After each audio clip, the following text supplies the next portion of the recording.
He opened the screen door and started pounding on the door, so I didn't answer it, and I called my mom.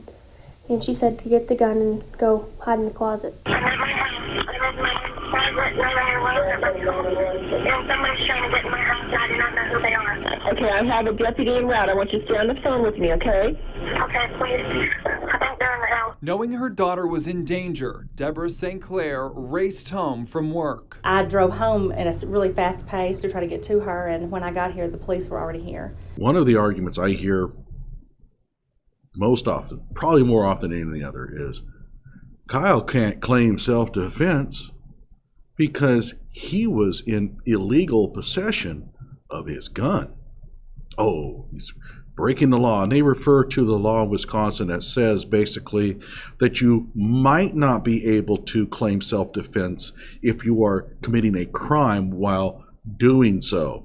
And that is true. There are certain crimes that if you're committing and you end up shooting somebody, even though you got attacked, you might not be able to claim self-defense. But the case here is, does that extend to illegal possession of a weapon? We have a perfect case here to look at. Hello out there. I am trying to get through. With his powerful brainwaves cradled in the warmth of reasoning, it's time for Johnnie Walker Dredd to straighten you out on a thing or two. Emanating all the way from exciting Las Vegas, Oklahoma, it's the Johnnie Walker Dredd Show. Okay, so Kyle was in illegal possession of a rifle that night in Kenosha. I know some of you are saying, well, no, he wasn't. He had a constitutional right. Whatever the case, I don't want to argue that here. I understand the argument thoroughly. I went through the law and constitutional law on that thoroughly, and it's in another video. I don't think that Wisconsin will buy that argument. Okay, so let's just assume, for the sake of argument, that Kyle could not possess that weapon that night. Does that mean he cannot claim self-defense using it? Well, let's see here. We have a case of a 12-year-old shooting a home intruder. That's because St. Clair's daughter shot the intruder as he made his way through the house. When I saw the door handle turn, I shot him. I guess it went through the door and went through him and went through the wall. The bullet hit the intruder and he took off, but he only made it a short ways down the road. He was sitting down. The policeman had him apprehended at the end of the block, and all I saw was some blood coming down his back. I'm not exactly sure where his injury was, but there was some blood there. Who cares? She's a proud mom who's thankful it ended the way it did, knowing her daughter is safe. She's amazing, and I think she is.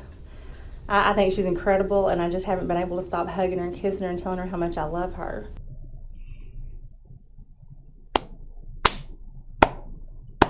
Way to go, Kendra. Now, I know the left is thinking, oh, she's 12 years old. She can't possess that rifle. It's against the law. In Oklahoma, it's against the law. I know you may be thinking out there that, well, shoot, them guns are probably thicker than grasshoppers in Oklahoma.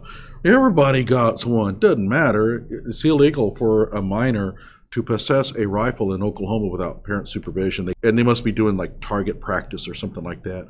I'm not sure of the legalities of it because it's been a while since I had to worry about that kind of thing. But one thing about it, at 12 years old, she can't possess the rifle. Her mother isn't there. She's not target practicing. So according to the argument, she can't defend herself. Now you might think, well, wait a minute now.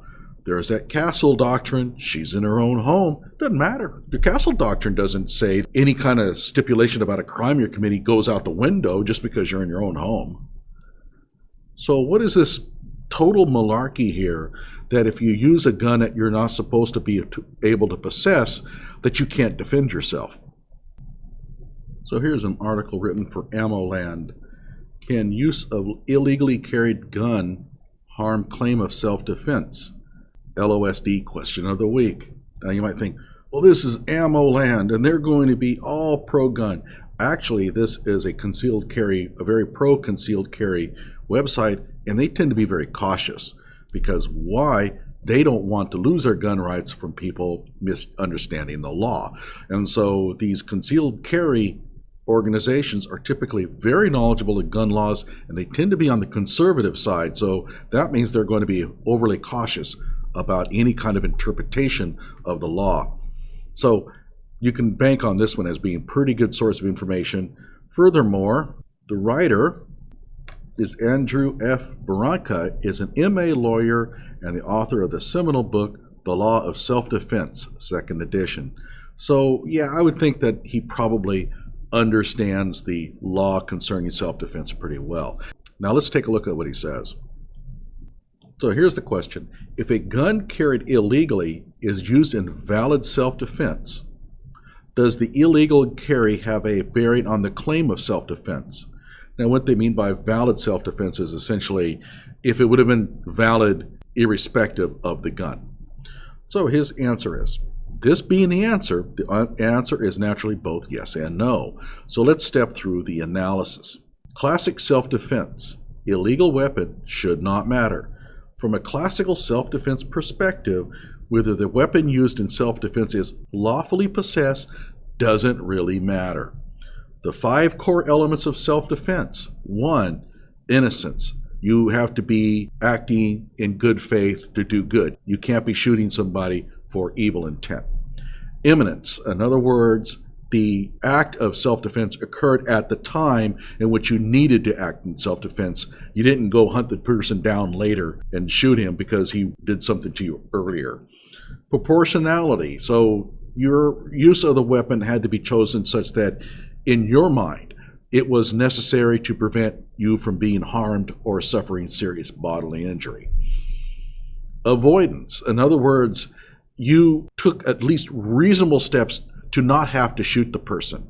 For example, with Kyle Rittenhouse, he ran from Joseph Rosenbaum. That's perfectly reasonable. It doesn't mean that you laid out your entire evening that night to ensure that you were not going to be attacked. That's a ridiculous argument. I took care of that in another one of my dumb arguments videos. And reasonableness. Would a person examining what took place think that what you did was the act of a reasonable person? In other words, given somebody else that was placed in that position who was of normal intelligence and reasonableness, would they have done something similar? So these 5 core elements don't make any reference whatever to the legality or illegality of one's defensive weapon. And we saw it in that video. There's a young girl, she's 12 years old, and somebody's trying to break into her home. She has a legitimate fear of serious bodily injury. She's innocent, so she is not shooting the person out of some evil intent on her part to harm someone. Imminence, he's breaking in at that moment, and at that moment she opens fire on him. Proportionality. In her mind, did she need to use a firearm? Absolutely. She's 12 years old. She has no way of knowing how much harm he can do to her. If it was a 5-year-old kid coming in, well, maybe you could make a claim that she really didn't need to use a gun. But she clearly, in her mind, it doesn't matter what we think. What matters is that in her mind, did she feel that her need to use the firearm was justified? Absolutely. Avoidance. She's in her home. She really doesn't have any way of avoiding the problem. And of course, the castle doctrine kicks in here as well. Reasonableness. If we were 12 years old and placed in her situation with her fears, could we have done similar things? And I think the answer is absolutely. So those are the 5 elements. And guess what? Nothing said about the legality of the weapon. It doesn't matter that she's not legally allowed to possess that firearm in Oklahoma. She can still use it. Now, it goes on to claim here how having that weapon could impact your claim of self-defense. But I want to notice something here. The argument here is not a legal one. It's not based on law. It's based on emotion. And that is that you might have jurors that just simply don't understand the law and don't apply it correctly. So let's read this. Entire claim of self-defense can hinge on defendant's credibility. Okay, and so in this case here, it's mostly about whether there's not enough evidence to confirm whether the person acted in self-defense legitimately or not. And therefore, really what it comes down to is, do we believe this claim? Now, with the case of Kyle Rittenhouse, he's clearly being chased on video. He's clearly being attacked. He doesn't need this as much, so he doesn't really need to take the stand anyway. But let's go ahead and read this. Nevertheless, the use of an unlawfully carried weapon in self-defense, indeed the mere unlawful possession of the weapon, can have profoundly negative effects on your self-defense claim under certain circumstances. It is not at all uncommon in self-defense cases that the defendant's own testimony, whether on the 911 call immediately after the defensive use of force or statements made to police investigating an event, testimony offered pre-trial for a self-defense immunity hearing, or testimony offered at the trial itself, he won't be taking the stand, I guarantee you that, is the main or even only source of evidence supporting a claim of self-defense. So in other words, if there had not been a videotape of what took place, and his self-defense claim had to be based on his testimony. So in other words, there are cases where the claim of self-defense has to be based on something that the defendant is making a claim of, maybe on a phone call or something like that. Here in this case, we have actually videotape of what took place. If the only evidence of self-defense comes from the defendant's own testimony, it is obviously essential that the defendant be perceived as possessing the utmost credibility. After all, the defendant's testimony is generally only as believable as the defendant himself. So again, if we didn't have the videotape and we didn't have the witnesses, remember we got Richard McGinnis, who was right on the spot. He has made claims on video that Kyle acted in self-defense. Although he didn't really say that, the interpretation of what he is saying is that Kyle acted in self-defense. In some cases, they're saying that you don't really have that. You have basically the only thing you have is the defendant's own testimony. So an example of this, police arrive and they find a woman's husband shot dead in the kitchen.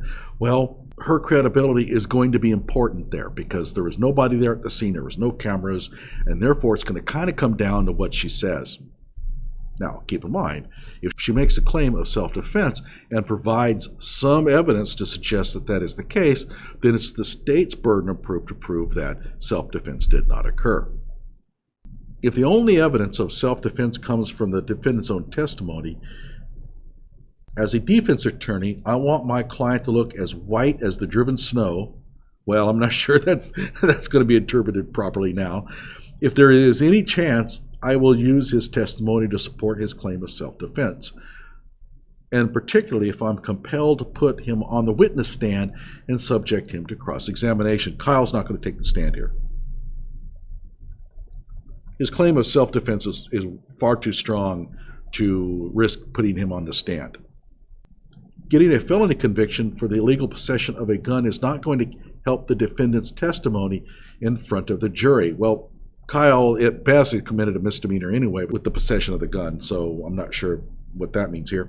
Further, a felony conviction feeds in nicely to the prosecution's compelling narrative of guilt, that the defendant is a bad guy who does bad things, including shooting people, not in self-defense.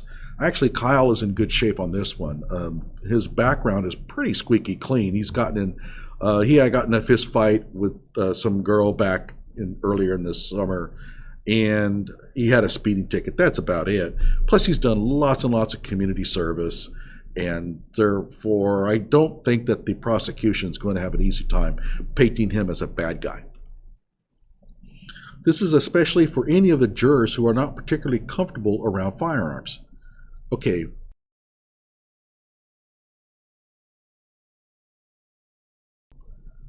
Especially handguns. A sentiment that is far more common than those of us who live deeply immersed in the gun community might recognize. Yeah, I get it. I mean, I kind of find it funny. Hoplophobia is what they call it. So people just freak out over these things. Okay. Even the licensed carry of a pistol is looked at askance by many people. And the prosecution is sure to trot out the old argument that the defendant is just a nut with a gun looking to shoot someone. Boy, haven't we heard that one a million times with Kyle Rittenhouse. He's carrying his rifle around. He just must be wanting to shoot somebody. That was another dumb argument I dispensed with in an earlier video. But this is ridiculous. All those people that were carrying guns that night, and there were plenty, probably in the hundreds, None of them shot anybody except Kyle, and Kyle was chased and attacked. So the idea somehow that if you're carrying a rifle around, that means you must be out looking for somebody to hurt is ridiculous. But at least license carry is lawful and something done by law-abiding people. The illegal carry of a gun, on the other hand, is something done by bad guys. And you don't want to look like a bad guy in a self-defense case because the connotation goes right to the element of innocence. If you're perceived as a bad guy, it is more or less likely the jury will believe the prosecution's arguments that you were the aggressor, or at the very least were a willing participant in mutual combat. If the prosecution can sell the jury on either of these notions, poof, there goes your self-defense claim. The aggressor or mutual combatant is not entitled to justify their use of force against another as self-defense. One thing about it, Kyle was not a mutual combatant. Could have been. If Kyle had stood his ground, that's another argument, by the way, I'm going to dispense with here. But if Kyle had stood his ground, then you might make the claim that you had Joseph Rosenbaum, who didn't have a weapon on him other than a bag, and here's Kyle facing off with him, and Kyle was just as much involved in the conflict as Jojo Rosenbaum. Kyle fled. It's on video. He took off. He ran. He tried to escape from Jojo Rosenbaum. That's going to be the critical element here. So this stuff here about the jury being painted with this notion that Kyle is really a deep, dark guy, and the really good guy there was Joseph Rosenbaum, a sweet angel, and he was just minding his own business, not wanting to hurt anyone until that evil Kyle Rittenhouse showed up with his weapon. So that's not going to fly. The prosecution is really going to have to struggle here to try to somehow convince a juror that Kyle was completely in the wrong and that Joseph Rosenbaum had no intent of hurting him that night. Yeah, good luck with that one. What's clear here, though, and this is so important, this argument that he's painting here is not a legal argument. He's not claiming that a person legally loses their right to defend themselves if they're carrying a gun illegally. He's just saying that it could look bad and that a juror could completely discard what the law says and go ahead and find you guilty anyway. Or if you don't have any evidence to support your claim of self-defense, then the fact that you carried a gun illegally, could paint you in a bad light. So if we had no idea what happened, we hear a gunshot go off, people come, they find Kyle standing over Jojo's body, and we don't know what really happened. The fact that Kyle was carrying the gun illegally could be used by the prosecution to paint Kyle as the primary aggressor. However, we have on video, we know exactly what happened. We know that Kyle Rittenhouse was walking down the street and the Zeminskis and Rosenbaum confronted him, and Rosenbaum started chasing him, threw a bag at him. Zeminski opened fire with a gun. He claims he fired a warning shot, whatever. Kyle hears it. Under those circumstances, that's self-defense. And the fact that he was carrying the gun illegally is irrelevant. So, going back, do you want to prosecute her? Do you want to take her to jail? Oh, I mean, the left will probably go, yeah. Especially if they find out that the intruder had like a drug habit or was a former pedophile or something. They'll be all in favor of him. Oh my gosh, he was turning his life around, which means he hadn't been arrested in a while. He was going to save up money to go to school. Yeah, he's failed every class he's been in, but he's going to go now become a PhD doctor or something like that. Yeah, right. Okay, so what do you want to do about Kendra? Do you want to take her to jail? Do you want to arrest her and convict her? She was carrying the gun illegally. Or do you want to say that, you know what? She might have been carrying the gun illegally, but it doesn't matter. She felt the threat and she grabbed that which she needed to protect herself. Legal or not, doesn't matter. And guess what? Kyle is entitled to the same protections. After all, how does this case differ than Kendra's? Kyle's older, but he's still a minor. And everybody's claiming he didn't have legal possession of the rifle. Neither did she. So what's the difference? It's a dumb argument. Knock it off. Like my videos and subscribe to my channel.